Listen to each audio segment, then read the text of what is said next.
turn on the news every day and you hear words such as ageism, sexism, racism, homophobism, all these different isms.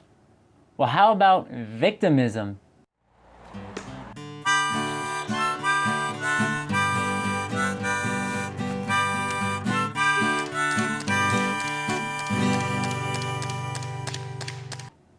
That's right, I'm giving a little bit of a rant here, folks. Something that's been irritating me for a long time. You know, I sort of hang around kids. I hang around kids my age. You know, talk on the internet to kids my age and different stuff like that. And I hear something called ageism all the time. And be honest, it does exist. People look down. There are people who look down on us because of our age, and we're restricted from doing stuff that we are fully capable of doing just because of our age. And there's somebody older than us that is more capable of doing what we are doing. So, or somebody older than us. Just because there's somebody older than us, they are considered more capable of doing what we are good at doing just because they are older. Different stuff like that.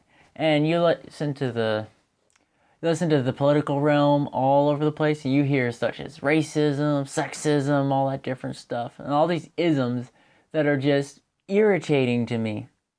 Well, how about victimism? What is victimism? Victimism is a mentality where you are always a victim based on all these isms I've stated before. Just because somebody exerted racism on you, you automatically are a victim of racism, therefore you are incapable of doing anything else because you are a victim.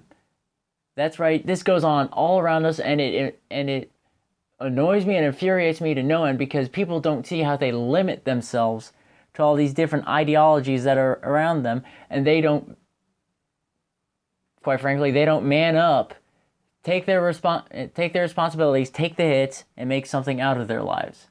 They don't do this. They just sit back and say, oh, well, I'm a victim of racism, or I'm a victim of sexism, I'm a victim of ageism. Do these things exist? Yeah, it's existed since humans have been alive, and they will exist until humans are off of the earth. It's a fact, okay? But do you have to be limited by these things? Of course not. What if our founding fathers did the same thing? They were victims of an oppressive government. They were being taxed without any kind of representation at all. Did they sit back and just complain that they are victims of a horrible government?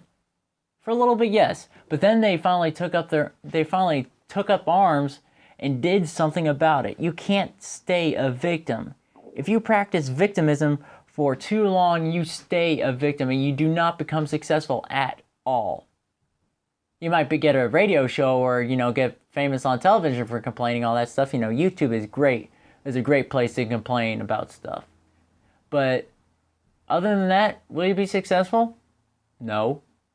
The most successful people I know are people who overcame incredible odds and incredible opposition and just picked themselves up, fought the opposition, and won. And they are successful. That is what I would love to see everybody do. Everybody that gets racism exerted on them, ageism, whatever ism is thrown at you, recognize a threat, step up to it, face it, fight it, and make something out of yourself. You do not have to be defined by these limitations. And that is how we can destroy victimism, and that is how we can have a better country. Oppose victimism and refuse to be a victim of all these isms that are thrown all around our world. And I'll remind you to walk a Christian walk and carry a loaded Glock while you're at it.